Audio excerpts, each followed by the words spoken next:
Alors bonjour Nicolas, bienvenue dans cette interview. Aujourd'hui on va parler d'immobilier. Et Salut Sylvain, ça me fait plaisir d'être là avec ouais, toi. ouais, également, c'est très plaisir que tu aies répondu présent à l'invitation. Je suis très content, ça a apporté beaucoup de valeur aux gens qui regardent cette vidéo. Avant ça, j'ai J'espère. prévu un petit format de questions très simple, faut pas réfléchir. Voilà, tu me dis ce qui te vient en tête quand je te pose la question. T'es plus Ouais. lève tôt ou lève tard, toi? Lève tôt, carrément, carrément. L'avenir, c'est pour les gens qui se lèvent tôt. Et c'est l'expression comme ça. C'est vraiment ça. T'es plus mathématiques ou littérature? C'est étonnant parce que je vais de la littérature. Pourtant, je suis investisseur immo. Mais comme quoi. Dubaï ou New York? Ah, New York. Tennis ou New York. golf? Pardon, tennis ou Ou golf? tennis. Tennis. Ouais. Plutôt club ou festival? Festival. Ah, la musique. J'adore. Plutôt jeux vidéo ou jeux d'argent? Ah, euh... ouais, c'est dur. Là, naturellement, je dirais aucun des deux. Euh, Pas le droit. aucun des deux. Aucun des deux. Seul dans un business ou à plusieurs? Je suis très solo ces derniers temps. Et pourtant, je sais qu'être à plusieurs, tu te fais avancer encore plus loin. Donc, je vais peut-être penser à la deuxième option prochainement. T'es plus terrain ou bureau? Terrain, mais carrément, le terrain, l'action, Je suis d'accord. Vertical ou horizontal? horizontale. Sushi ou pizza? Pizza, carrément. Apéro dînatoire ou festin? Apéro dînatoire, c'est plus convivial. T'es plus bonjour ou au revoir? Bonjour, l'accueil, la bienveillance. Lundi ou vendredi? Lundi, ça s'annonce une semaine toute neuve, hein, plein de choses à réaliser. J'adore. Action ou réaction? Action, T'es plus efficace quand tu travailles tôt ou tard? tôt, très tôt, à 5 heures du mat, ça me va. T'es bon en amont ou plutôt bon quand t'es dans une situation d'urgence? L'urgence me va bien, même si j'aimerais toujours être préparé en amont. Stagiaire ou alternant? Euh... Oh, stagiaire. Excel ou Word? Word, carrément, et encore Word à la poubelle, moi je suis sur Mac, donc c'est Pages. Je vois. Plutôt bourse ou immobilier? Immobilier à fond. Yes. Et plutôt achat-revente ou locatif? Ça c'est dur. Je- Allez, locatif pour le côté humain, et parce que c'est ce qui m'a lancé. Et D'accord. l'achat-revente, Ouais, c'est top ouais, aussi. ouais. Donc bon, vous l'aurez compris, aujourd'hui on va parler d'investissement en immobilier grâce à toi Nico. Est-ce que tu peux te présenter pour mes abonnés? Mais carrément. Donc, je m'appelle Nico. J'investis dans des colocations atypiques. Quand je dis atypique, c'est des colocations à thème, parce que je pars du principe qu'aujourd'hui, il faut se démarquer.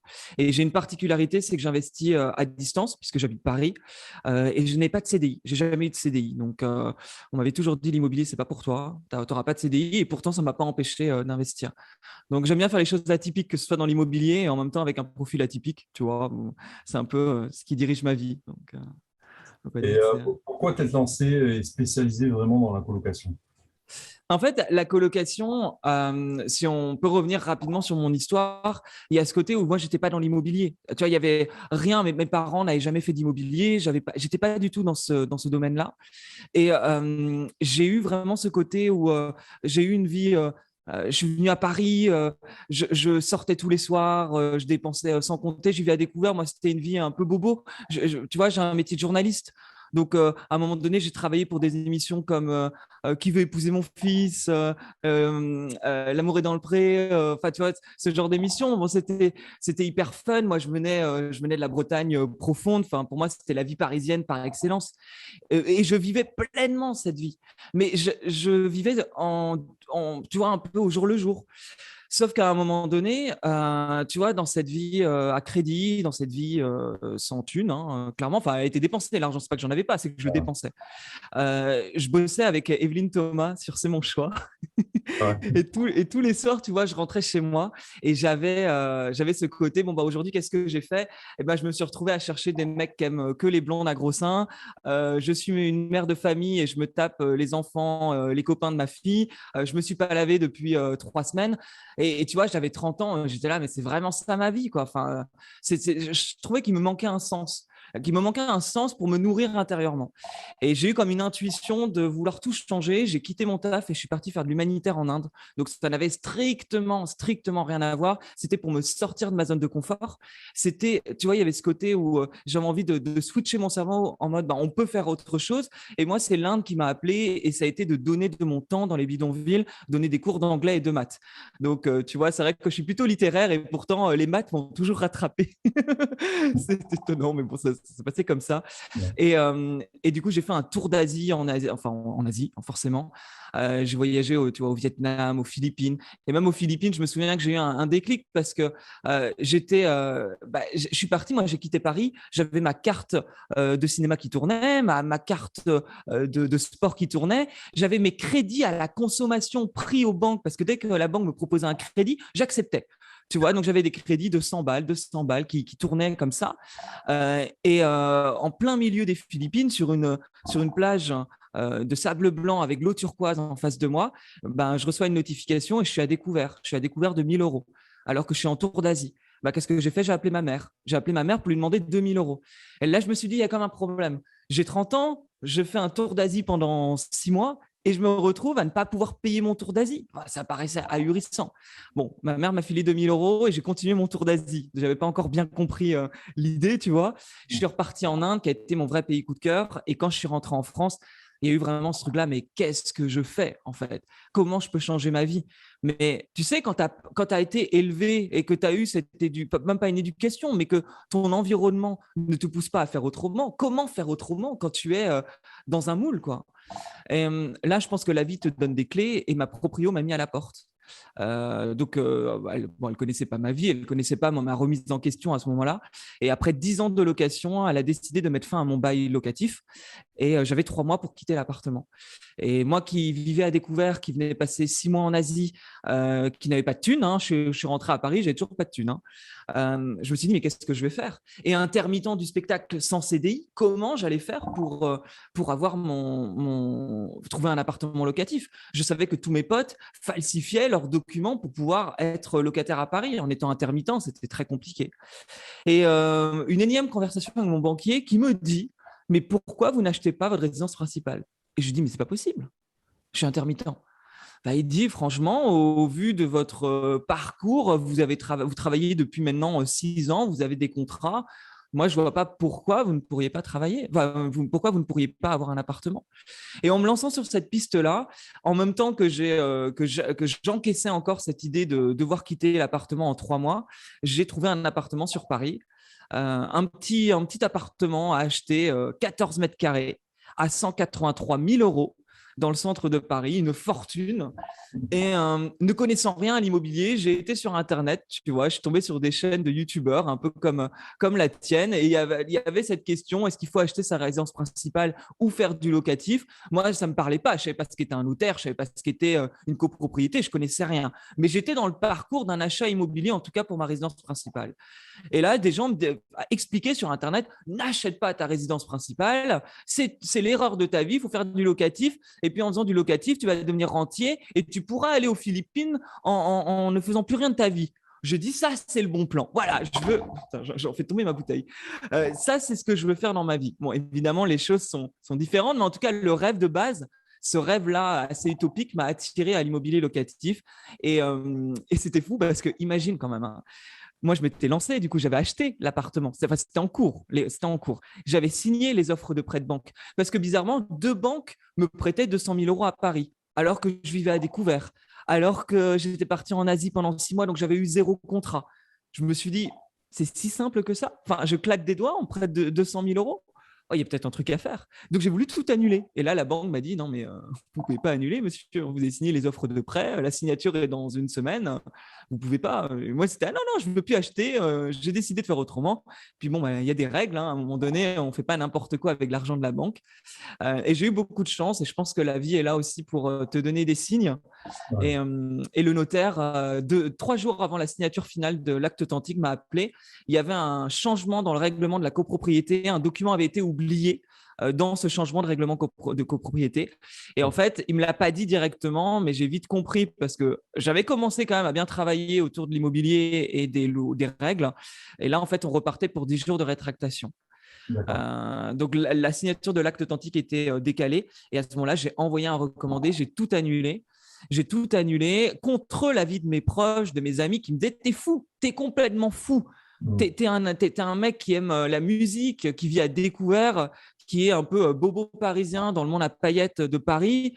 Tu nous avais déjà fait le coup d'aller faire de l'humanitaire en Inde et on m'avait déjà dit que j'étais fou parce que ce n'était pas mon domaine. Et là, on me disait, t'es fou, tu peux pas être investisseur IMO. Parce que les gens te mettent dans des cases. Donc, si tu es dans une case, tu ne pourras pas faire autre chose. » Et j'ai tout annulé. Je me suis formé et 3 mois plus tard, j'ai acheté ma première colocation à 15% de rentabilité et 750 € de cash flow net.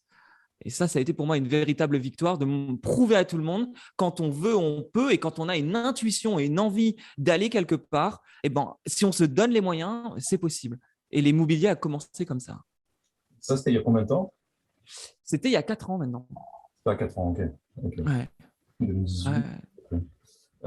Et du coup, ouais, on va en reparler un petit peu de chiffres. Du coup, cette acquisition, c'est un bien que tu as négocié Ouais, on peut carrément. En fait, cet appartement, c'était, si tu veux, moi à l'époque, il y avait ce côté. Pourquoi la colocation? Ben, très vite, j'ai compris qu'on pouvait gagner de l'argent avec la colocation parce qu'il y a des hauts rendements et parce qu'avec le différé d'emprunt, vraiment, donc tu sais ce que c'est, hein, évidemment, mais le fait d'utiliser un différé d'emprunt et de ne pas payer son crédit avant 1, 2 ou 3 ans, ça permet, à la base, c'est fait pour les travaux, hein, pour sécuriser les travaux, mais si un investisseur l'utilise, on va dire pour le côté trésorerie, ça permet de mettre les loyers de côté. Et moi, c'est ce que j'ai utilisé. Je partais vraiment du côté où moi, je n'avais pas d'argent. Je faisais de l'immobilier pour gagner de l'argent. Donc, j'ai utilisé une stratégie qui me permettait rapidement d'investir dans un appartement qui me rapportait de l'argent. Moi, c'était ça mon objectif. Faire tu sais, faire juste un locatif simple à l'année, j'ai vu qu'il y avait moins de rentabilité.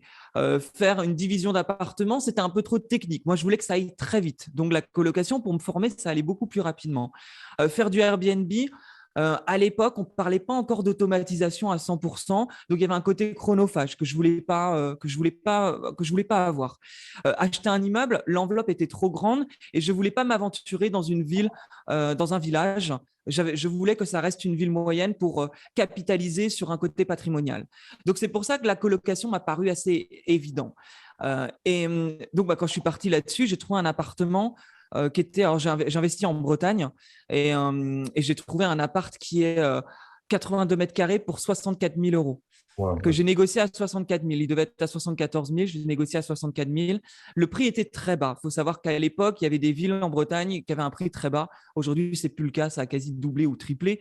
En tout cas, à cette époque-là, il y avait encore de bonnes occasions. Mais je répète souvent que l'appartement était dans une copropriété inexistante.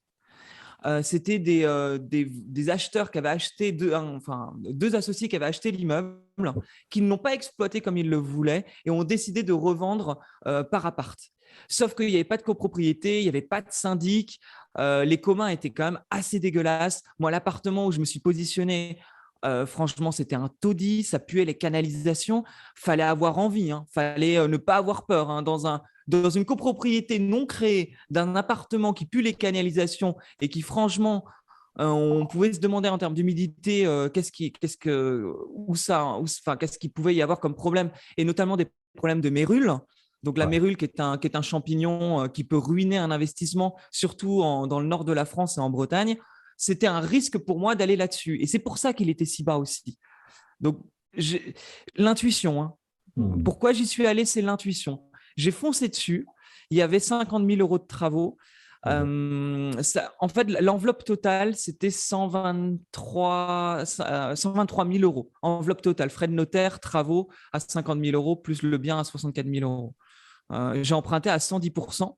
Je l'ai passé en résidence principale, ça aussi. On me disait, c'est impossible. Bah, je l'ai eu sur du 25 ans. Je l'ai eu sur du 25 ans parce que la banque a considéré que j'étais intermittent du spectacle. Et ce qui était pour moi un défaut est devenu une force pour mon investissement IMO. Parce qu'elle partait du principe que mon métier pouvait bouger étant journaliste. Donc, je pouvais être journaliste à Paris, mais je pouvais bouger. L'histoire que je racontais vis-à-vis de mon investissement, tu vois, il était ouvert.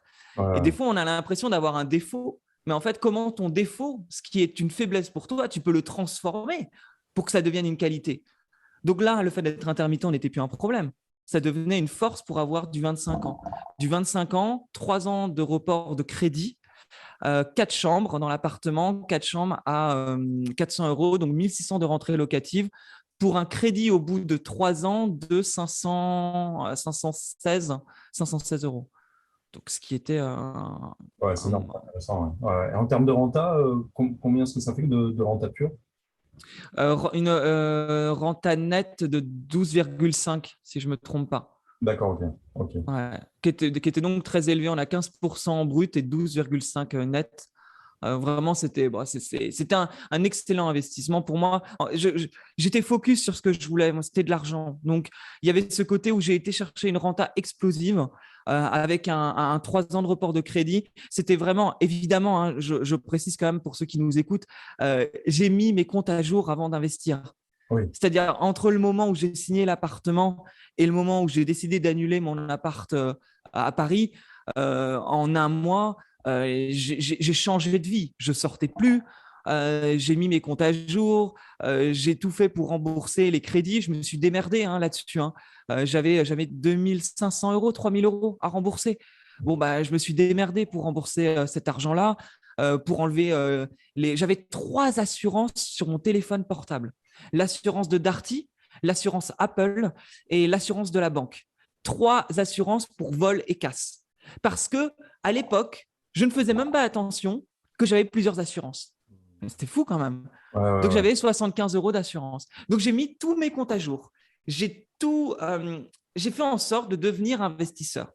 Quand j'ai commencé mes visites, je visitais et je donnais ma carte avec mon nom marqué investisseur immobilier. C'est-à-dire que j'étais investisseur avant même de l'être. Mon énergie, c'était je suis investisseur. Parce que je partais tellement de loin, j'avais tellement la peur de visiter, d'être pas crédible, de manquer, tu vois, de me dire en fait, tu es un charlatan. Tu prends le temps aux agents IMO alors que tu ne sais pas ce que c'est l'investissement IMO. Donc, j'ai dit, OK, c'est pas grave. Tu shiftes dans ta tête, tu es investisseur. C'est ton objectif. Et en incarnant ce côté-là, franchement, ça a été très vite. J'ai fait 15 visites en 2 jours. J'étais crevé. J'ai fait 4 offres. Il y a 7 offres qui est passée. C'était peut-être le pire appart en termes de sécurité. Et je suis allé sur celui-là. Ok. Ouais, c'est pas assez. Toi, tu n'as pas eu un coup de cœur quand tu as visité le bien, même s'il était pourri, tu n'as pas eu certaines vibrations en te disant, ouais, je le sens bien. Non, c'est vraiment le hasard des offres qui a fait que tu es parti sur cet appartement. Aucun autre. Non, pas forcément. Il y a eu l'intuition que c'était celui-là. Même s'il y a un autre où j'ai eu une offre qui était OK, était plus sécurisante, parce que justement, l'appartement était moins dégueulasse. Et non, j'y suis allé sur celui-là parce que mon cœur me disait d'aller sur celui-là. Mais ce n'était pas le coup de cœur de quelqu'un qui achète pour lui. C'était le coup de cœur pour mon côté investissement. Pourquoi c'était cet appart, je ne savais pas. Mais mon intuition me disait qu'il fallait que j'aille sur celui-là. Ouais, c'est excellent. Du coup, là, c'est vrai qu'on casse toutes les idées reçues, donc c'est top. C'est-à-dire, on est obligé d'avoir un CDI pour emprunter. Ben, on voit que c'est pas forcément vrai. On se lance vraiment dans un truc. Voilà, on peut emprunter. Donc là-dessus, c'est intéressant. En parlant de colocation, tu sais, moi, j'ai tendance à penser que les colocations vont plutôt se faire dans des villes étudiantes. Est-ce que toi, déjà, dans cette ville-là, en Bretagne, il y avait déjà ce contexte-là? Ouais. Il y avait une ville étudiante. En fait, je ne donne pas la ville en général, mais enfin, c'est assez simple. Il y a 2 villes étudiantes en Bretagne. Et donc, c'est une de ces 2 villes-là. Et oui, voilà. C'est vrai que là-dessus, je n'ai pas pris un gros risque non plus. J'ai été quand même là où il y avait des étudiants. Une ville moyenne où il y a des étudiants. Mais en fait, il y en a plein en France, de ce genre de ville. Il y en a plein. Enfin, Le Mans, Rouen, Orléans. Ouais, carrément. C'est déjà toutes ces villes à Mulhouse aussi, Ouais. Limoges, hein. Pareil, ça c'est des villes. Enfin, je sais que ça fonctionne en termes d'étudiants. C'est des villes qui ne sont pas énormes, qui ne sont pas toutes petites, et pourtant, bah, il y a des universités. Justement, quand tu fais ton étude de marché, moi, à la base, je voulais pas investir en Bretagne. J'ai quitté la Bretagne quand j'avais 18 ans. Jamais je voulais y retourner. Mais à un moment donné, bon, bah justement, mon état d'esprit a changé. Et je me souviens que ma mère, à un moment donné, quand elle a compris mon projet, elle m'a dit, tu sais, qu'est-ce qui est mieux? Acheter un appartement sur Paris où tu vas pas gagner d'argent et t'endetter, parce qu'elle avait compris mon cheminement, Ouais. ou alors finalement, est-ce que acheter un parking qui te rapporte de l'argent, ça sera pas mieux? Et finalement, peut-être que ton ego trouvera ça moins sexy, mais au final, ton projet de vie, bah, il se dessinera. Mm. Et en fait, j'ai bien aimé son image parce que moi, au début, il y avait ce côté être propriétaire à Paris, mon ego, c'est vachement bien. Et c'est ce côté, je suis journaliste à Paris, j'ai un appartement à Paris et c'est vachement bien. Mais qu'est-ce qu'on s'en fout, en Ouais. fait, parce que c'est pas mon projet de vie, ça.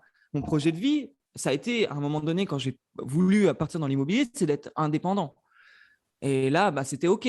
Bah, à ce moment-là, on trouve une ville. Et on trouve une ville qui, de base, n'est pas sexy.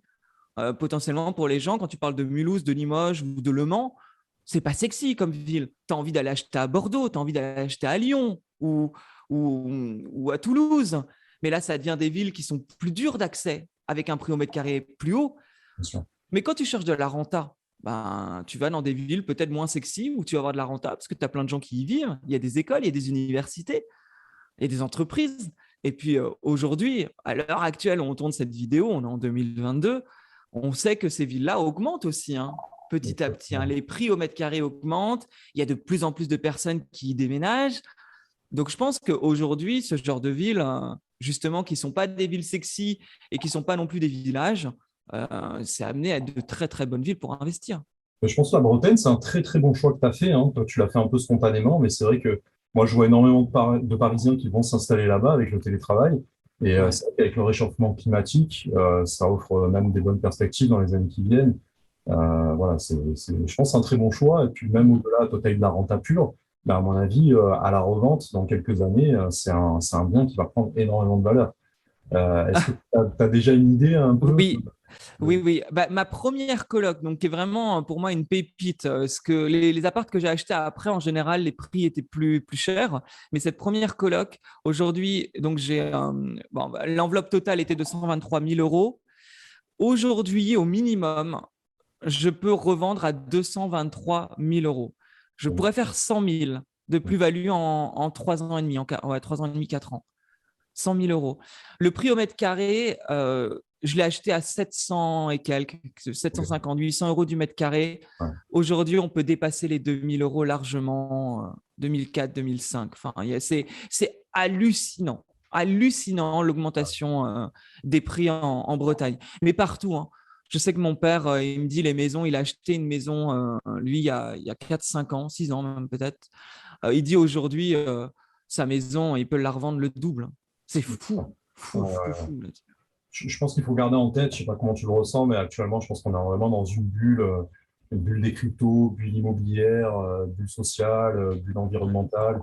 Donc c'est vrai que moi, je pense que le marché va commencer à corriger là, parce que je vois dans mon agence immobilière, on a de plus en plus de refus de prêts. C'est encore accessible évidemment, mais à mon avis, ça va se durcir un peu. Et je pense que le marché va un petit peu corriger dans les mois qui viennent. Est-ce que Hmm. c'est quelque chose que tu ressens, toi, sur le marché? Ouais, en fait, c'est vrai qu'il y a plus de difficultés. Je pense aujourd'hui, tu vois, c'est pareil pour les personnes qui nous regardent. J'ai beaucoup de questions de gens qui me disent, en fait, l'immobilier, c'est plus possible. Et ils voient sur Internet le côté où les banques ferment un peu leur oui pour les dossiers. Ouais. Et des gens qui n'ont jamais investi me posent la question, en fait, c'est mort. Or, aujourd'hui, si tu es primo-accédant, si tu n'as jamais investi, que tu n'as pas de crédit à la conso et que tu as des comptes relativement sains, on te prête ultra facilement. Là, on va dire, j'ai plus l'expression en tête, mais on ferme pour certaines personnes quand tu es multi-investisseur, que tu as plus de 35% de taux d'endettement, etc., etc. Mais en soi, aujourd'hui, justement, parce qu'entre-temps, j'accompagne des personnes qui investissent, moi, j'accepte que des gens qui ont un crédit, qui ont un profil où ils peuvent investir. Et en 24 heures, 48 heures, ils ont de super conditions bancaires et ils ont leur crédit, il n'y a aucun problème. Mais ils rentrent dans une case facile. Donc, je pars du principe qu'aujourd'hui, c'est facile. Tu peux toujours investir. Tu peux investir malgré la hausse du prix de l'immobilier. Il y a toujours des opportunités. Ça demande juste d'être un peu plus malin, d'être plus persévérant. Et que finalement, à l'époque où moi, j'avais fait 15 visites et fait 5 offres, et les offres, j'aurais pu les faire au prix, ça fonctionnait. J'étais rentable. Mais je voulais gagner encore plus de renta. Donc, j'ai fait des offres négociées. Mais à l'époque, des offres au prix, ça marchait. Aujourd'hui, ça va juste… Peut-être que ça ne prendra pas 2 jours de visite, ça va peut-être prendre 2 mois, 3 mois, voire même pour certaines personnes que j'ai accompagnées, ça a pris quasi 1 an pour qu'ils trouvent la pépite. Mais en fait, à partir du moment où ils ne lâchent rien, ils trouvent ce qu'ils veulent. Et ils ont créé beaucoup d'expériences. Il y a ça aussi. C'est que pour moi, l'immobilier, ce n'est pas en claquant des doigts. Tu travailles, tu rencontres des gens, tu fais des visites. Plus tu visites, plus tu sais ce qui fonctionne, ce qui ne fonctionne pas. Et à un moment donné, ça devient une évidence. Mais donc, même s'il y a une hausse du marché de l'immobilier, c'est se concentrer sur une ville qui aujourd'hui n'a pas explosé, tout en étant persévérant pour avoir une bonne négociation et trouver le bon agent, le bon agent IMO, mais le bon vendeur surtout, où ça va fonctionner, quoi. Ouais, moi je parle beaucoup de valorisation, c'est-à-dire trouver un bien sur lequel tu peux apporter de la valeur ou trouver un secteur sur lequel il peut y avoir de la valeur dans les années qui viennent. Donc ouais, c'est excellent. Au niveau des financements, toi tu es plus créer une histoire avec ta banque, donc fidèle à sa banque, ou bien plutôt plus on passe par des courtiers et on switch si besoin de switcher. Le tout premier bien, je suis passé par un courtier, j'avais peur. J'ai fait des conneries. Tu sais que le tout premier bien, j'ai fait tiens, j'ai perdu le mot. L'acte en main quand Ok, c'est d'accord. Ouais. quand Le vendeur qui paye, on les répercute frais de les notaire. frais de notaire sur le vendeur. Ouais. Voilà. J'avais vu, tu vois, moi je me suis formé et j'ai voulu appliquer bêtement tout ce qu'on me disait de faire. On m'avait dit, ouais, tu fais de l'acte en main, ça va être super, ça va être facile. Alors déjà, d'une, c'était pas facile, hein. Franchement, l'agent IMO qui faisait le compromis m'avait dit, mais pourquoi vous voulez faire ça? C'est compliqué, etc. Et j'ai dit, si, je veux faire ça, je veux faire ça. Et puis, au bout du compte, je sais plus comment j'avais eu l'info, mais on m'a dit, mais enfin, pourquoi tu veux faire ça? Enfin, je veux dire, il n'y a aucune complication dans ton dossier. Pourquoi tu veux compliquer quelque chose qui est simple? Donc, j'avais rappelé l'agent IMO en disant non, en fait, on fait normal. C'était un peu. Mais tu vois, c'est des erreurs en fait. Tu testes, tu essayes, ça ne marche pas. Et ben, c'est pas grave, tu changes le plan. Enfin, et finalement, je suis passé par un courtier. Ça s'est bien passé. Mais après, je suis passé par la banque finalement pour mon deuxième bien notamment. Je suis passé directement par eux et ça a été la relation avec la banque. Et comme je le dis souvent, si vous voulez trouver un financement, n'allez pas chercher la plus belle banque de votre ville. Par exemple, moi, habitant Paris, je ne vais pas aller aux Champs-Élysées, au LCL, trouver un financement. Pourquoi? Parce que je suis une fourmi au LCL des Champs-Élysées. Ils s'en foutent de moi. Ils s'en foutent de me financer. Par contre, si je vais dans une ville là où j'investis, par exemple, ou une ville moyenne, je reprends l'exemple du Mans, par exemple, tu vas au Mans et tu vas dans le quartier le plus pourri du Mans et tu vas dans une banque régionale, style caisse d'épargne, par exemple, et ben là, tu vas être vu comme le Parisien qui vient avec son salaire de Paris et qui vient enrichir la banque. Et eux, en fait, ils se retrouvent… Moi, par exemple, ma banque, quand je vais chez eux, il y a tout le temps du monde. Alors, c'est vrai que c'est toujours chiant parce qu'il y a tout le temps la queue et c'est des gens… je comprends pas, ma carte est bloquée. Ben, monsieur, en fait, vous êtes à découvert, on est le 10 du mois, donc c'est pour ça que votre carte est bloquée. Ou quelqu'un qui arrive, je comprends pas, je paye trop d'agio, franchement, j'ai déjà pas d'argent. Et puis, ben, tu as Bibi qui débarque après et qui dit bon, ben, écoutez, là, j'ai fait ce financement pour l'appartement, je pense à un nouveau projet. Et puis, tu sors la bouteille de champagne, vraiment merci de m'avoir suivi pour le premier bien. Et puis, ta conseillère bancaire, elle te regarde totalement différemment, en fait. Et tu n'es plus la fourmi dans la banque, tu es le lion dans la banque et Ouais. tu changes totalement le regard que les conseillers ont sur toi. Et puis, ils s'amusent. Un conseiller bancaire, à un moment donné, régler les découvertes, ça les fait chier. Donc, avoir quelqu'un qui va arriver et qui va te parler de financement, En fait, je les challenge aussi bah, écoutez, là, j'aimerais bien avoir un report de crédit pour faire ça. Et puis là, vous pensez qu'on pourrait peut-être faire ça au niveau du taux. Et puis, sinon, qu'est-ce que vous avez besoin, vous? Est-ce que je peux vous aider? Est-ce que là, dans vos objectifs annuels ou mensuels, est-ce que je peux vous aider? Comme ça, ben, c'est donnant-donnant, c'est créer une relation avec ta banque et ne pas juste prendre la banque pour un portefeuille. Et c'est ça que j'aime bien aussi créer. Moi, j'adore l'humain, hein. C'est comme avec les locataires, hein. J'aime bien l'humain. Euh, combien tu as de biens là, actuellement? Tu as parlé du premier bien. Au bout de Ouais. combien de temps tu as pu enchaîner sur la deuxième opération? 6 mois plus tard. Je Ok, venais de mettre en location, à peine même pas, 4 mois plus tard, je venais de mettre en location mon premier appartement euh, et j'achetais le deuxième en résidence principale. d'accord. Encore.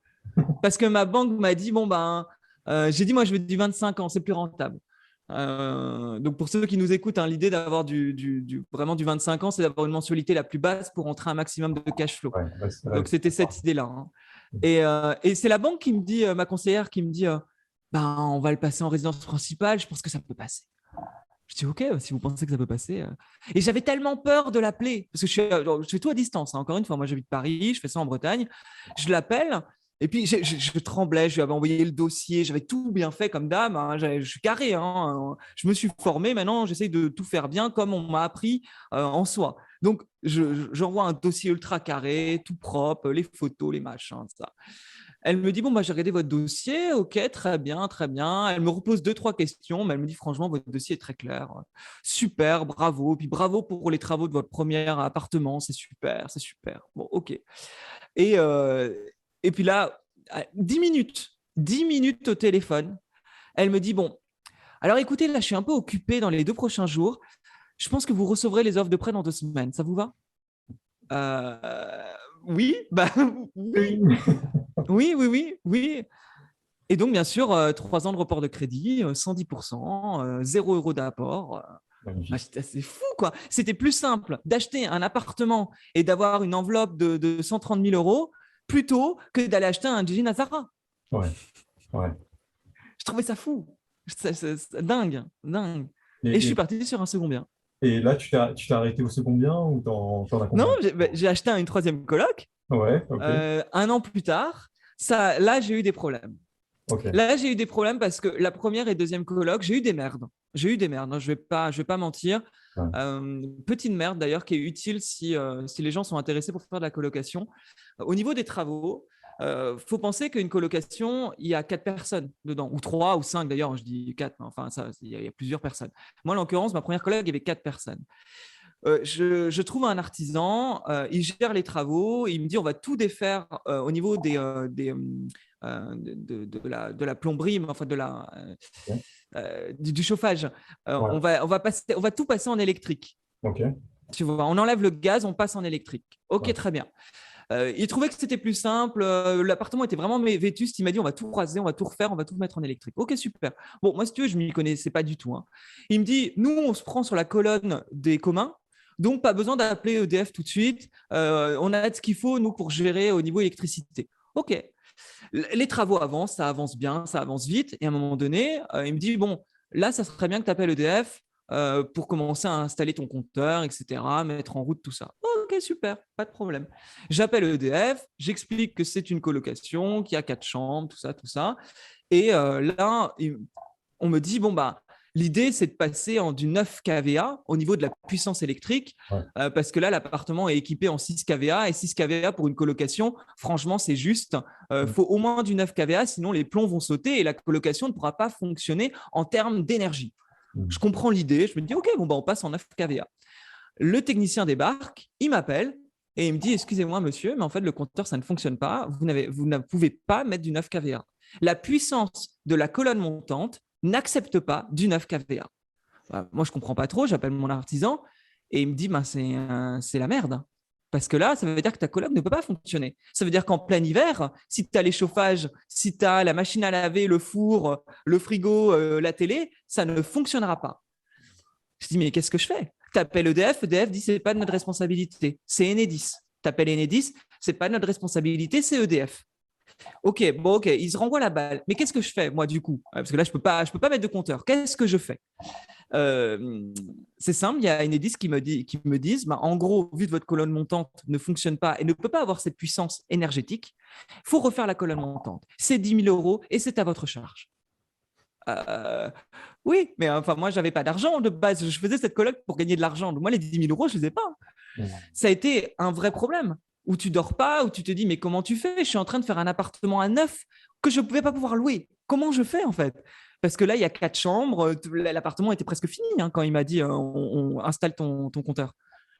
Et là, bon, on s'est renvoyé la balle. Il y a eu des courriers auprès d'Enedis. Enfin, franchement, c'était pas évident. Et à un moment donné, mon artisan, alors, je comprends pas qu'il me l'ait pas dit plus tôt, mais il m'a dit, écoute, on va installer un délesteur. Et un délesteur, c'est ce qui permet comment on va dire ça, mais en gros, ça va permettre d'équilibrer l'énergie qui est envoyée du compteur dans les pièces et dans l'électroménager et dans les chauffages, etc. Donc, on reste en 6 kVA. Par contre, en plein hiver, quand tout est en marche, les chauffages vont s'arrêter pour laisser la cuisine tourner ou la machine à laver. Et une fois que quelque chose s'arrête, les chauffages reprennent. Et c'est vrai que depuis 3-4 ans, ça m'est arrivé 2 fois qu'ils m'appellent pour me dire ça a sauté. Ouais. Ils remettent en marche et tout fonctionne et il n'y a pas de problème. Et ce délesteur m'a coûté 400 euros, ce qui est quand même bien mieux que les 10 000 euros. Mais ça, c'est quelque chose, en fait, quand tu ne sais pas, quand tu n'as pas l'info, en fait, tu arrives, tu réfléchis. En fait, on te dit, ouais, tu prends une colocation, tu mets plein de chambres et ça va être super, tu seras rentable. Mais tu as ce genre de détails, quand tu n'es pas au courant, tu peux être dans la merde. Et c'est vrai que j'en ai parlé de cette histoire. J'ai eu plein de personnes qui m'ont envoyé des messages en mode, je me suis retrouvé dans cette situation. Mais personne n'en parle. Sauf que c'est hyper important quand même que tu puisses avoir assez d'énergie électrique pour ton bien immobilier. Et ça, si tu ne le sais pas à la base et si tu n'y as pas réfléchi, c'est le genre de détail qui peut ruiner ton investissement. Et enfin, je trouve que c'est des points importants. J'ai eu une autre problématique justement avec ce 3e appartement. Donc, premier, ça se passe très bien. Deuxième, enfin, ça se passe très bien. La problématique, je la résous. Mais deuxième, ça se passe bien. Et 3e appartement, mon artisan n'était plus disponible. OK, qu'est-ce que je fais? Je demande à mon réseau. On dit souvent, demande à ton réseau et le réseau, il est super.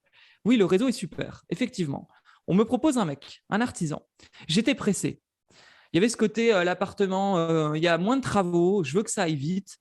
Je ne voulais pas louper la rentrée de janvier, qui était une rentrée où en janvier, je sais que dans la ville où j'investis, il y a beaucoup d'alternants, de stagiaires qui débutent à cette période-là. Donc, c'est un bon moment. Par contre, février-mars, c'est un peu plus creux. Donc, je voulais vraiment que ça aille vite. Je voulais que les travaux soient terminés pour le 15 janvier ou plus tard. Donc, j'étais pressé. On me propose quelqu'un. OK, j'y vais. Je prends le contact. Je rencontre la personne. Ça se passe bien. Le mec, je ne l'aime pas. Mais il me dit tout ce que je veux entendre. Que ce sera rapide, qu'il a son équipe, que c'est super et que franchement, l'appartement sera fait ultra rapidement. Pourtant, le mec, je ne le sens pas. Mais il y a ce côté un peu égotique de « faut que l'appartement soit terminé le plus tôt possible ». J'y suis allé et très rapidement, le 10 janvier, je me suis réveillé, il y avait les fêtes de Noël qui étaient passées. Moi, mon anniversaire, c'était début janvier, donc j'avais toujours un peu la tête ailleurs à cette période-là. Et je me rends compte que le 10 janvier, les travaux n'ont pas débuté, alors qu'ils auraient dû commencer 1 mois et demi plus tôt. Et qu'il y avait beaucoup moins de travaux. Donc, il y avait une cuisine, une salle de bain à refaire et un peu de peinture. Ça s'arrêtait là. Il n'y avait pas non plus beaucoup de choses à faire. Et là, je me suis rendu compte, je vais abréger un peu le truc, mais que ce mec ne commencerait jamais les travaux, qu'il avait pris ma caution et que franchement, en tapant sur Internet, j'ai découvert qu'il avait une ancienne entreprise qui était en redressement judiciaire, que les avis Google de cette entreprise-là, c'était arnaque, escroc, il monte des sociétés avec sa femme, il prend la caution et il se barre. Sauf que moi, je suis passé par une amie investisseuse qui m'a dit, vas-y, il est super. Et en me renseignant avec cette amie, bah, en fait, elle m'a dit, oui, il m'a réparé un toilette. Quand je l'ai appelé, il est venu me réparer le toilette. Et elle me dit, mais en fait, je suis un peu en panique parce que l'appartement où il me devait faire des travaux en totalité, il n'a toujours pas commencé. Et là, je me suis énervée. Je lui ai dit, mais tu me conseilles un mec qui t'a réparé des chiottes, quoi. Enfin, en fait, enfin, après, c'est ma responsabilité aussi de ne pas avoir vérifié, hein, toujours pareil. Mais en fait, cet artisan a réussi à arnaquer 6 investisseurs de la ville en prenant les cautions, en ne faisant pas les travaux. Par contre, il roulait dans un 4x4 flambant neuf, il avait sa maison avec piscine, etc., etc. Et je me suis retrouvé là avec un appartement, 5 500 € de caution qui était parti. Et ce côté où ben, moi, l'appartement, il n'est toujours pas fait et on est en février. Et là, c'est comment tu prends du recul, comment tu te détaches de la situation pour savoir comment tu réagis sans être dans l'énervement, la frustration, la colère qui était là, hein, mais comment tu prends du recul là-dessus pour avancer. Parce que le but, là, c'était avancer. À un moment donné, j'ai perdu 5000 balles. Qu'est-ce que je fais? J'avais 2 choix. Soit je pars en justice et je l'attaque, soit j'avance sur les travaux. Et c'est un pote avocat qui m'a dit, écoute, justement, est-ce que on a commencé, hein, on a envoyé des recommandés, j'ai pris un pote, tu vois, qui était avocat pour que ça avance, il n'allait pas chercher les recommandés, il ne faisait rien, il ne répondait plus au téléphone, il ne faisait plus rien.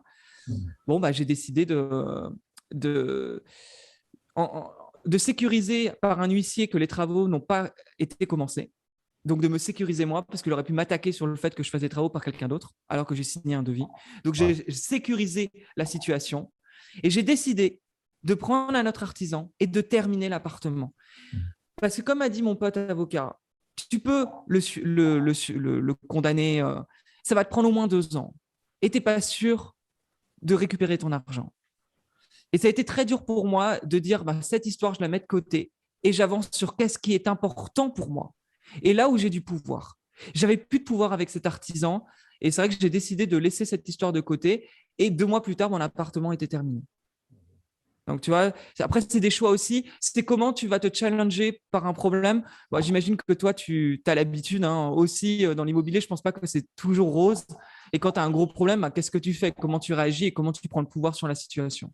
Ouais, il faut toujours s'adapter. Moi, je conseille de toujours avoir plusieurs artisans, histoire de vraiment faire marcher la concurrence et pas se retrouver dépendant de certains artisans qui nous prennent pour des cons. Et deuxième truc, d'avoir une épargne de sécurité pour se rassurer justement en cas de problème. Voilà, ça permet d'être plus sécurisé et de moins être dans l'émotif, moins voilà, se détacher de tout ça. Ouais. Est-ce que tu peux parler des services que tu proposes toi, sur ta chaîne YouTube? Est-ce que tu peux parler de ta chaîne YouTube Ouais. en général? En fait, si tu veux, la première colocation, j'ai voulu la rendre atypique. Je ne le savais pas à la base. On m'avait dit qu'il faut faire du neuf, il faut faire du beau, il faut apporter de la valeur. Très bien. Bon, l'appartement était pourri, donc j'apporte de la valeur. Ce n'était pas trop compliqué en soi de faire quelque chose de simple, efficace. Mais justement, l'appartement, je le trouvais un peu trop blanc. Et j'avais un grand couloir qui servait à rien, mais qui était la pièce maîtresse quand tu rentrais dans l'appartement. Tu avais un énorme mur blanc qui amenait dans la cuisine et c'était un grand mur blanc. Et là, j'ai eu une idée. J'ai dit que je vais faire un graphe, un tag. Okay. Et donc, j'ai pris un graffeur que j'ai trouvé sur Instagram et je lui ai dit de me faire tout le mur en graphe. Et j'ai créé la coloc pop. Okay. Tu vois, c'était cette idée de faire une coloc pop. Il y a un autre appart. Je voulais, quand je l'ai visité, je me suis dit, tiens, je sais pas, j'imagine un appartement industriel comme un loft new-yorkais. Ouais, donc, bah là, on est parti avec mon artisan sur un mur en briques rouges, sur un baby-foot, sur une cuisine noire, avec un sol en béton. Et je suis parti du coup sur quelque chose qui était vraiment dans une ambiance new-yorkaise. J'ai un autre appart, je me suis dit, tiens, pourquoi pas faire… l'appartement, il y avait un beau plancher, un beau plancher, et il y avait un peu comme des appartements parisiens. Et je me suis dit, tiens, on va amener en Bretagne un côté chic. Mais en même temps, pour que ce soit un peu plus drôle, je vais amener un côté jungle. Ça marchait bien à ce moment-là. Il y a pas mal de trucs de déco à Maison du Monde, un peu partout d'ailleurs, un peu jungle. Donc, on a mis un papier peint en noir et blanc de jungle pour ajouter un côté chic quand même, un mur gris anthracite parce qu'il y avait beaucoup de luminosité dans l'appartement. Et c'est devenu l'appart jungle chic. Tu vois, et c'est de jouer comme ça sur les appartements. Mais du coup, j'ai communiqué sur YouTube. Toutes mes rénovations d'appart sont sur YouTube du début à la fin, de l'appart dégueulasse à qu'est-ce que j'en ai fait. Et donc, en montrant ce que je faisais sur Instagram, quand tu fais des rénovations un peu atypiques ou qui sont originales, on m'a demandé comment tu fais pour investir et puis comment tu as les idées et comment tu crées ça. Enfin, il y avait beaucoup de questions sur la créativité que je pouvais avoir et en même temps sur la rentabilité que je trouvais aussi sur mes biens IMO. Ouais. Et naturellement, j'ai commencé à accompagner des gens. Et puis, au fur et à mesure, je me suis dit, je vais créer une formation parce que je répétais toujours la même chose. Donc, le B.A.B.A, je l'ai mis dans la formation et j'ai ajouté après du coaching personnalisé parce que chaque appartement est différent. Et les gens qui ont peur, je vois qu'il y avait ce côté, j'ai besoin d'être rassuré et d'avoir quelqu'un qui me dit, OK, c'est bon, OK, c'est pas bon, et qui donne des idées aussi créatives. Parce que justement, apporter de la valeur. Ne pas faire comme ton voisin parce que de toute façon, le marché, il est ce qu'il est. Il y a de plus en plus de colocations. Donc, si tu veux sortir du lot, il faut que ta colocation, tu fasses vivre une expérience à ton locataire. Et c'est ça que j'essaye d'apporter le plus maintenant dans les appartements. Ok, c'est intéressant. Ouais, ouais. Du coup, maintenant, tu investis, tu es toujours à investir en nom propre ou est-ce que tu commences à investir en sous forme de société? Non, je suis toujours en nom propre. Ok. C'est un choix. Après, c'est mon, qu'on appelle ça. Rentable. Oui, non, c'est pas mon comptable, mais après, c'est un choix personnel par rapport à ma situation. Voilà, c'est par rapport à ma situation. Je vois beaucoup de personnes qui me disent ah, mais faut faire ça. Attends, t'es en nom propre, mais attends, du coup, t'es en LMP, mais du coup, tu payes beaucoup d'impôts et ça se passe comme ça se passe comme ci. Comme je dis souvent, chaque situation est différente. Exactement. Tu vois, moi, je vis en couple, donc pareil, au niveau des impôts, c'est pas que moi, c'est à deux. Enfin, il y a plein de choses où il faut remettre dans le contexte. Et du coup, je pense que les gens qui veulent trouver un truc comme si il y avait une recette miracle, en fait, faut d'abord voir quelle est ta situation. Comment tu veux investir? Tu es en couple, tu es marié, tu es pacsé, tu vis seul, tu as des enfants. C'est quoi ton salaire? Tu as un salaire de 1 500 euros ou tu as un salaire de 6 000 euros? Tout ça va en fait dessiner ton choix fiscal en fait. Et c'est vrai que les gens ont tendance à penser que je dois faire ça ou je dois faire ci. Et pour l'instant, moi, le choix de la société n'a pas été prévu, mais j'y pense peut-être. Là, en l'occurrence, j'ai un nouveau projet qui est en train de se dessiner et la société sera peut-être une solution. Mais encore une fois, je vérifierai ça avec mon comptable, même peut-être avec un fiscaliste pour aller plus loin. Encore une fois, je pense que tu seras d'accord avec moi, la connaissance, c'est la base pour pouvoir avancer sereinement, en tout cas. Ouais, carrément. Mais c'est vrai qu'il y a beaucoup de personnes qui se posent beaucoup de questions sur les statuts, etc. Et parfois, ça les empêche de passer à l'action, donc c'est dommage. Moi, je pense que c'est bien de passer d'abord en action en nom propre. Et une fois que tu arrives, tu finis par être bloqué. Là, du coup, la solution de la société peut être un bon effet pour essayer d'emprunter et développer davantage, quoi. Totalement, Très bien. totalement. Pour l'instant, Et il y a vraiment ce côté, tu vois, non propre. Encore une fois, moi, l'idée, c'est que l'argent ne soit pas bloqué dans une société. J'ai eu vraiment la toute base de l'immobilier, ça a été gagner de l'argent. ouais, bien sûr. Tout, tu vois, mes colocs ont dû 3 ans de report de crédit tout. Hein. Tu vois, il y avait ce côté, on rentre du cash, on rentre du cash, on rentre du cash, et ce cash, on voit ce qu'on en fait après. Et ce fantasme de vouloir être rentier aux Philippines, Ouais.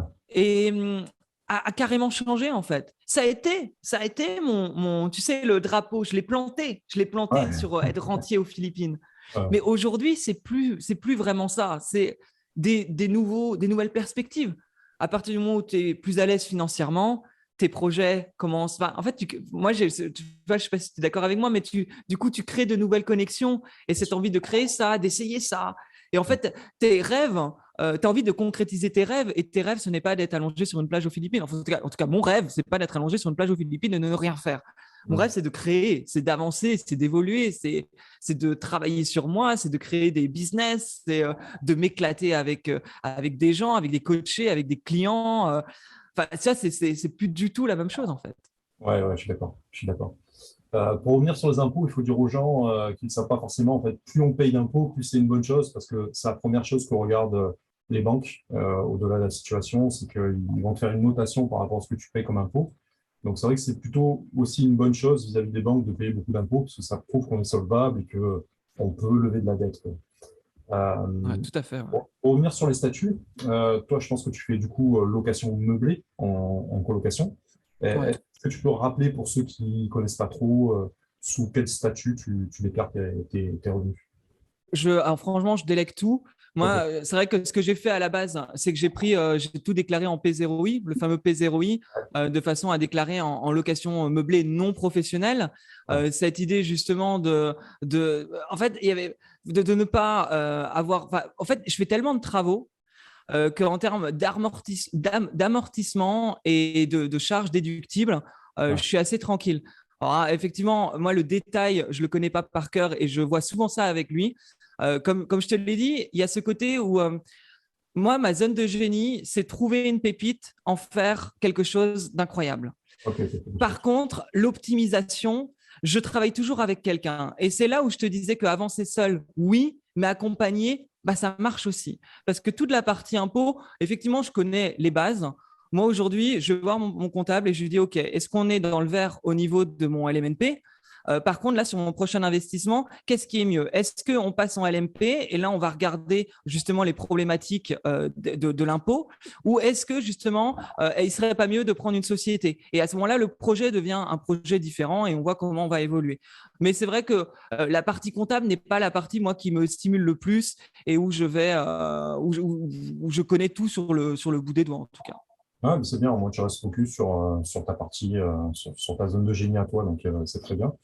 Ouais. En termes de services que tu proposes dans la colocation, pour expliquer aux gens que c'est vrai que location nue, on a tendance à faire un minimum de choses, et location meublée, surtout en colocation, on a tendance à rajouter des services supplémentaires pour améliorer un peu l'expérience, améliorer aussi le coup de cœur. Est-ce que tu peux parler des petits services que tu aimes bien rajouter? Tu sais, ça peut être Hmm. Netflix, ça peut être une télévision, un cinéma, voilà, ce genre de choses. Ouais. Des cafetières aussi, tu mettais pas mal de trucs dans tes Bah, colocations. ouais, en fait, encore une fois, dans l'idée de créer une expérience, il y a ce côté où les gens, il faut qu'il y ait un effet waouh quand ils rentrent dans l'appartement. Et par exemple, je mets, alors pas dans toutes les colocs, mais j'en ai deux où il y a des télés. Ouais. Et au début, je me suis posé la question, est-ce qu'il faut mettre une télé dans chaque chambre? Bon, il y a quelques années, c'était un peu le truc, il faut une télé, il faut une télé, il faut une télé. Or, aujourd'hui, la plupart des gens ont un ordinateur. Et les colocataires, c'est pas leur. Une télé en soi, ils ne s'en servent pas. Par contre, je trouve que par rapport à l'investissement que tu fais sur 4 télés dans chaque chambre, bah finalement, les gens, quand ils rentrent dans la chambre, il y a souvent un effet waouh. Surtout des personnes qui ont 19, 20, 21, qui quittent leurs parents pour faire leurs études. Quand ils arrivent dans un appartement où tu as un écran plat de 125, 140 dans le salon et qu'à côté de ça, ils ont même leur télé privative dans chaque chambre, ça ajoute la valeur en fait. Même s'ils l'utilisent pas, Ouais. il y a quand même ce truc de il y a une télé. Donc, j'ai envie de dire que la télé ne sert pas à grand chose. Elle sert en tout cas à la valeur perçue quand les personnes visitent l'appartement ou sur les photos ou sur la visite virtuelle.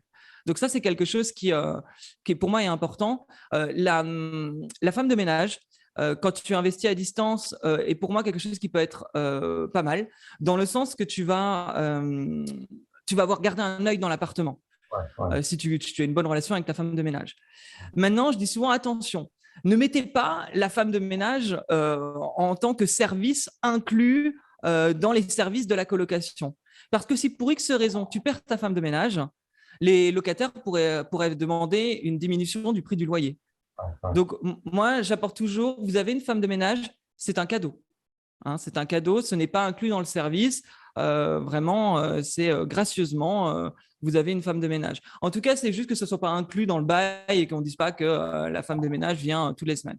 Juste ne pas se retrouver dans des situations un peu où j'en ai connu des locataires un peu carrés. Ouais. C'est vrai que Enfin, des fois, ils m'étonnent à quel point ils peuvent être carrés, justement, et où c'est bien, justement, toi, d'être carré, parce que sinon, tu te retrouves face à des gens qui pourraient négativement te la mettre à l'envers. C'est pas l'idée non plus, c'est qu'eux, ils sont carrés. Donc, si toi, tu l'es pas, voilà.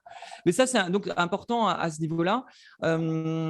Après, Netflix, c'est pareil, ça ajoute une valeur ajoutée. Aujourd'hui, j'ai quand même un sacré doute parce que la plupart des gens, moi, des locataires que j'ai, ils ont Netflix de base. D'accord. J'ai, alors, je ne l'ai pas fait, mais là, je me dis peut-être que ça serait plus intéressant d'ajouter Disney+. Hmm. Parce que moins de gens ont Disney+. Et ça ajoute quelque chose qu'ils n'auraient pas. Oui, c'est vrai. Bon, mais vraiment, là encore une fois, ça dépend du package. D'une personne que j'ai accompagnée a mis Netflix. Et puis, au final, quand elle a vu que tout le monde avait Netflix, elle a annulé l'abonnement. D'accord. Elle s'est dit, ça sert à rien. Donc, sur le papier, il y avait Netflix. En réalité, bon, c'était pas le cas, quoi. Ça servait pas.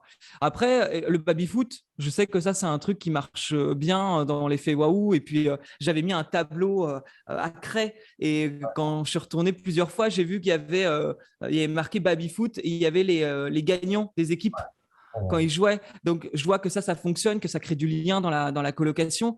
Après, évidemment, le confort basique, tout est là, quoi. Les assiettes, les couverts, la cafetière. C'est vrai qu'il est meublé entièrement et je meuble un appartement comme je le meublerais pour moi. Ouais.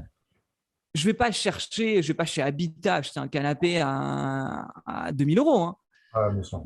Mais ça va pas. Enfin, tu vois, un bon canapé à Maison du Monde à 400-500 euros, je vais le prendre. Je vais pas forcément prendre le canapé pourri. Pareil, c'est une autre personne que j'ai accompagnée. Elle avait vu un canapé gonflable, design, hein, très gonflable, enfin très gonflable, oui gonflable, mais design. Ça allait super bien dans un côté un peu. Bon, dans l'appart, ça allait très très bien. Ouais. Bon, bah, le canapé n'était pas du tout confortable. Au bout de 2 mois, le canapé a été crevé, hein, parce qu'un canapé gonflable, c'était pas foufou. Et ça n'a pas fonctionné, tu vois. Et il a changé et il est parti sur autre chose. Donc attention à prendre des trucs un peu design cheap qui sont pas confortables parce que ça marchera pas non plus sur la durée. C'est trouver le juste milieu. Et c'est trouver le côté. Moi, j'aime bien, tu vois, dans un appartement, justement pour amener le coup de cœur, aller chercher quelque chose. Par exemple, Ikea, c'est bien. On peut aller chez Ikea, je trouve, parce que justement, il y a un bon rapport qualité-prix, ça va fonctionner. Mais c'est d'aller prendre, tu vois, le mur en briques rouges et le baby-foot, même s'il y a du Ikea, bah, en fait, l'œil est attiré par un aspect visuel qui sera beaucoup plus percutant, tu vois, qu'une table basse Ikea. Par contre, si tout ton appartement est dans le côté Ikea, c'est pas forcément joli, c'est comme tout le monde. Et en fait, c'est aller chercher qu'est-ce qui va faire la différence, qui va pas te ruiner, mais qui en même temps sera la pièce maîtresse dans tes appartements. Ma cuisine, c'est une cuisine Ikea. Le sol, c'est un sol Roi Merlin, mais c'est utiliser une cuisine noire avec un sol couleur béton. Et j'ai mis une grande table en bois qui attire l'œil aussi. Et c'est la table en bois qui apporte la chaleur et le charme de l'endroit. Tu vois, Ouais. c'est réussir à équilibrer ce qui va apporter de la valeur et du charme contre ce qui est passe-partout et que tout le monde a chez lui. Ouais. Est-ce que tu peux me parler de la manière dont tu fais le choix sur tes locataires? Comment est-ce que tu choisis tes locataires? Ouais, ça c'est important. Bah, évidemment que c'est important, mais j'automatise au max. D'accord. Okay. J'aime bien l'automatisation et du coup, quand je finis une colocation, photos, des belles photos, visite virtuelle de l'appartement et je mets tout ça dans un Google Doc, etc. Tout est vraiment, j'ai ça sous la main. La vidéo est mise, moi elle est sur Vimeo, mais elle pourrait être sur YouTube, finalement peu importe. Mais du coup, quand quelqu'un me contacte, déjà, je vais les amener sur un Google Form avec la vidéo que j'inclus. Et la personne va répondre à des questions, elle aura la vidéo, donc déjà elle va savoir si elle est intéressée ou pas par l'appartement. Ça ne sert à rien de visiter si la personne n'est pas intéressée, au moins avec la vidéo, elle voit comment est l'appartement, elle sait si ça va être un coup de cœur ou si ça l'est pas, si la disposition des pièces est bonne ou que ça lui va pas. Et en plus de ça, moi, avec le Google Form, ça me permet d'éviter de passer des échanges de mails en mode mais vous faites quoi dans la vie, mais ceci, mais cela. Parce que sur une annonce, même si tu dis donnez-moi ces infos, ces infos, ces infos, ces infos, la plupart du temps, il les donne pas. Donc, le Google Form, tu valides que lui est intéressé par que lui est intéressé par l'appartement et que toi, tu as les réponses à tes questions. Parce que quelqu'un qui vient pour 3 semaines, ça ne m'intéresse pas. Sauf si on est au mois de juin. Moi, au mois de juin, j'ai une chambre qui se libère, quelqu'un vient pour 3 semaines, je sais que l'été, je vais remplir sans aucun problème, donc ce sera OK. Mais c'est aussi s'adapter selon la période où tu recherches un locataire. Mais une fois que j'ai ces infos, je sais avec qui je vais rentrer en contact et avec qui je ne vais pas rentrer en contact. Je pourrais déléguer tout ça à mes locataires, ce que je fais, sauf que moi, j'ai un contact téléphonique. Je pense que c'est dû à mon métier, tu vois, de journaliste, où j'aime bien voir les gens au téléphone. Et en 30 secondes, je sais si la personne, je vais lui faire confiance ou pas. Okay. L'artisan, je savais quand je l'ai vu que je ne l'aimais pas. J'y suis allé, mais je le savais que je ne l'aimais pas. Bon, tu vois ce que ça a donné. Les locataires, c'est pareil. En 30 secondes, je sais si la personne, je la sens ou je la sens pas. Ça me permet de double valider sans que ça me prenne de temps, puisque j'ai déjà les réponses à mes questions. En 1 minute, je fais une conversation et je sais si j'envoie le numéro au locataire. Très bien. Et après, eux, ils font leur visite et ils font leur truc. Et ils savent que si eux, ils me disent « OK, on prend telle personne », moi, c'est bon. J'avais déjà validé son profil. J'avais déjà validé quand je l'ai eu au téléphone. Donc, ça va vite. Et ensuite, tout électroniquement, signature électronique, tout est fait électroniquement après. Et ça ne me prend pas tant que ça de temps puisque c'est des process qui sont mis en place. Donc, il n'y a pas d'échange de mails à tout va. Je ne reste pas 20 minutes au téléphone avec les locataires et je ne me déplace pas faire les visites d'appartement. C'est les colocataires qui s'autogèrent entre eux après. Ouais, process automatisé, donc ça, c'est excellent. Avant d'avoir fait des travaux dans les biens, est-ce que maintenant, tu penses que tu as réussi à développer, tu sais, la vision travaux, c'est-à-dire dès que tu vois un bien qui n'est pas forcément bien agencé, est-ce que tu as automatiquement la vision de comment tu pourrais mieux l'exploiter, en abattre tel poison, repenser tel espace, etc.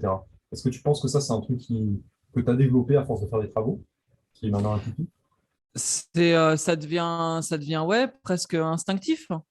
C'est vrai que et je dis souvent en fait aux personnes, quand tu es focus, en fait, les gens qui veulent investir et qui se disent je vais faire un immeuble et en même temps, je vais quand même chercher une colocation et puis je vais quand même avoir peut-être un Airbnb. La plupart du temps, au bout d'un an, ils n'ont rien acheté.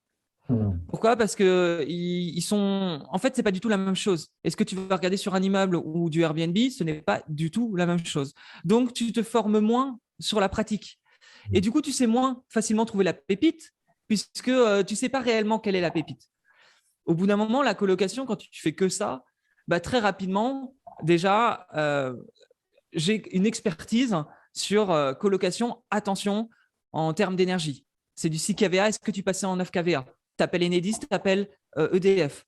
Ce que des gens ne vont pas faire naturellement. Parce qu'effectivement, par exemple, du Airbnb, tu n'as pas besoin de vérifier si tu peux passer en du 9 kVA. Si tu es du 6 kVA pour un T1, ce sera très bien, il n'y aura pas de problème.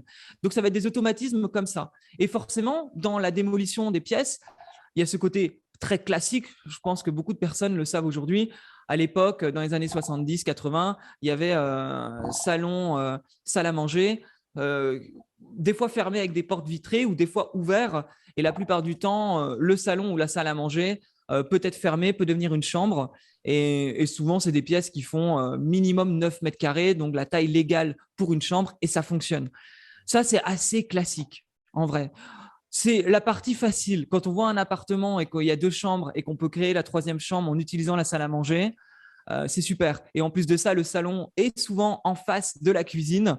Donc, qu'est-ce qui se passe? On démolit entre le couloir, on démolit ce qu'il y a entre la cuisine et le salon. Donc, en général, il y a un couloir un peu fermé ou des fois même des portes. Tu démolis tout ça s'il n'y a pas de mur. Pardon? De mur porteur. Porteur, voilà, le mur porteur. Bon, bah, à ce moment-là, ça fonctionne et tu vas avoir ta cuisine ouverte sur ton salon. Et c'est cool et ça fonctionne. Et c'est vraiment après ce côté-là où tu vois transformer une cuisine en chambre. Bah, ça, c'est possible aussi. Mais c'est aussi vérifier que là où tu vas vouloir mettre ta cuisine, tu as peut-être une salle de bain de l'autre côté et tu vas pouvoir te brancher là-dessus. Par contre, si tu mets une cuisine à l'opposé de où elle était et où il n'y a aucune salle de bain, tu peux quand même te dire que ça va être compliqué parce que tu n'as aucune arrivée d'eau et ça va être problématique. Donc, il y a des choses comme ça qui se font naturellement au fur et à mesure, effectivement. Et c'est pour ça que quand j'accompagne des gens, je leur dis envoyez-moi des plans, envoyez-moi la vidéo de l'appartement. Comme ça, rapidement, moi, je vais pouvoir vous dire est-ce que ça fonctionne, est-ce que ça ne fonctionne pas. Parce que j'ai ces automatismes qu'eux n'ont pas et c'est logique. Tu vois, c'est comme un placard qui est grand. Est-ce que tu peux en faire une salle de bain? Ça peut être intéressant, mais à voir si ça passe au niveau des arrivées d'eau. Ou un toilette aussi. Tu vois, le toilette, tu as une coloc de 5 chambres. Ah ben, il n'y a qu'un toilette. Bah, est-ce que tu peux faire un deuxième? Oui, oui, je peux faire un deuxième, il n'y a aucun problème. Ah bah oui, mais en fait, le diamètre de l'évacuation est trop petit. Et du coup, bah, qu'est-ce que ça fait? Bah, ça fait que tu ne peux pas mettre de toilette.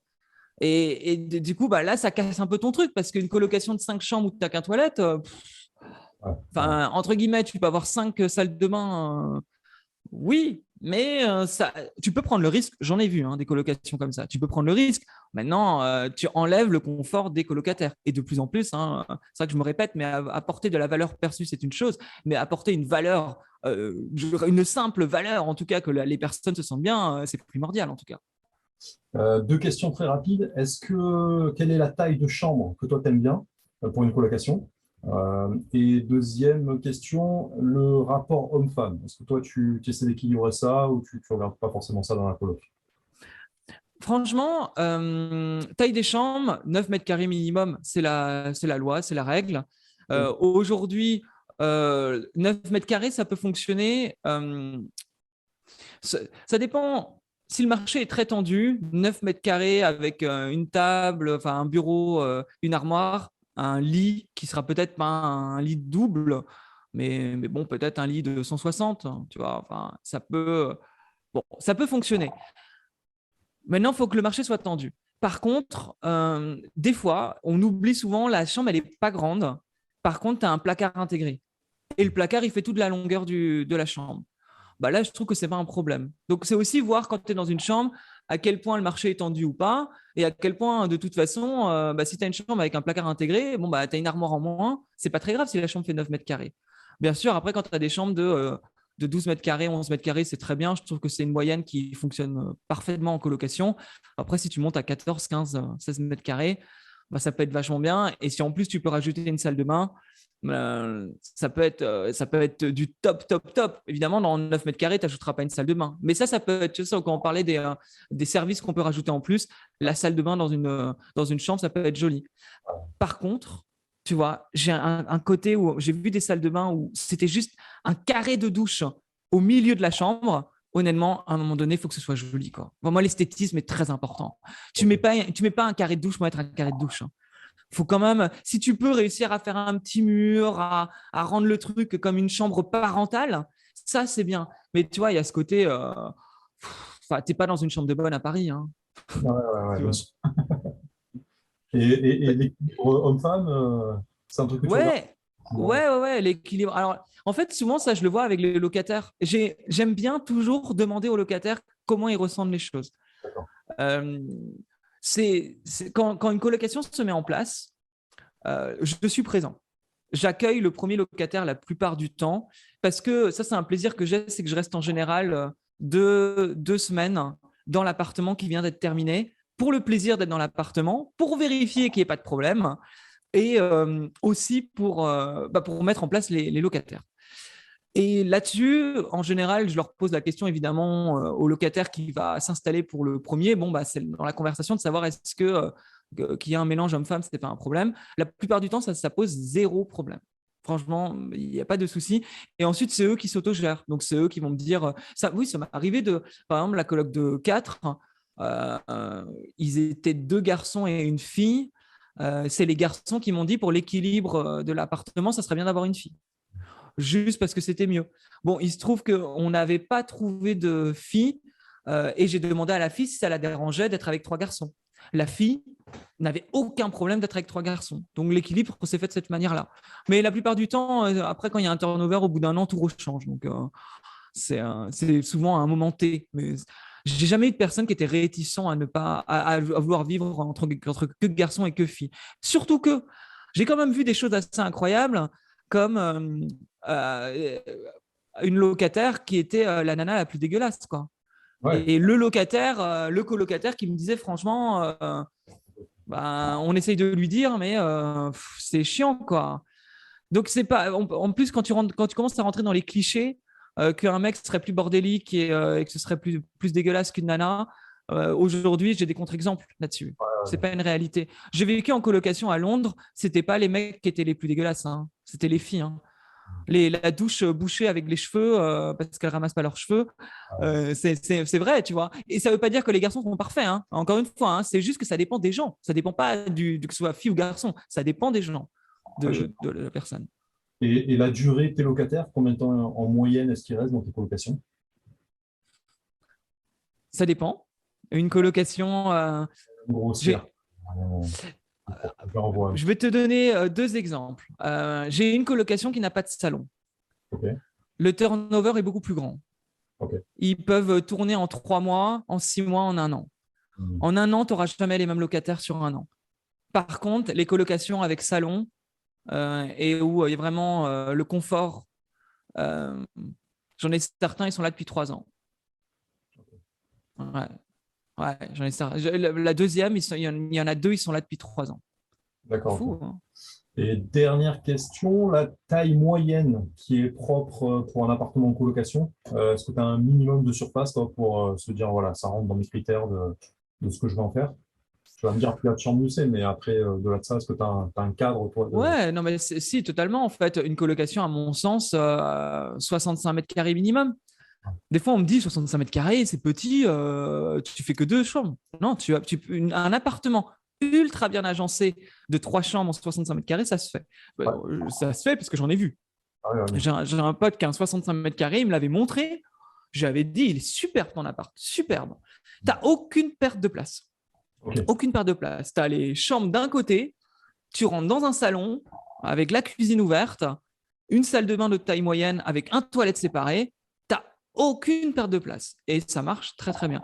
Donc, le 65 mètres carrés, si il est bien agencé, tu vois, des personnes vont dire, ah, c'est cher, c'est cher, c'est cher. Un 60 mètres carrés, potentiellement, c'est pas hors de prix selon les villes.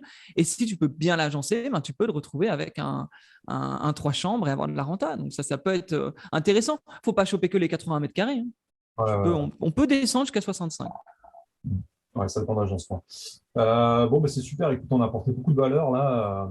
Voilà, on est parti dans plein de directions. C'est hyper intéressant. Ça pourrait durer encore des heures, je pense. Ouais, complètement. Il y a tellement de choses à dire sur la colocation. Ouais, Parce ouais. que là, on a parlé colocation, mais on aurait pu parler co-living, avec l'idée maintenant d'avoir des maisons. Ouais. Et là, d'apporter des services où, dans la cave, tu vas avoir une salle de cinéma, par exemple, Ouais. où tu vas avoir une salle de sport, ce qui ne coûtera pas beaucoup plus cher, hein. Enfin, je veux dire, tu te tapes pour 1000 euros d'équipement en musculation. Tu es à côté d'une fac de sport. Tu vois, ça peut faire sens d'avoir ta maison. En fait, je dis ça avec je sais pas si tu connais la Casa en région parisienne. Ouais, ouais, ouais, ouais. C'est des grandes maisons en région parisienne qui ont des thématiques propres. La Casa des sportifs. Ouais. Donc là, tu as la salle de sport et tu as un coach sportif qui vient toutes les semaines. Ouais. La Casa, je crois que c'est la Casa Zen, où là, tu as des cours de méditation, tu as un jardin, tu as la Casa Bio avec le potager. Enfin, vraiment, c'est très spécifique à des gens qui vont partager les mêmes valeurs.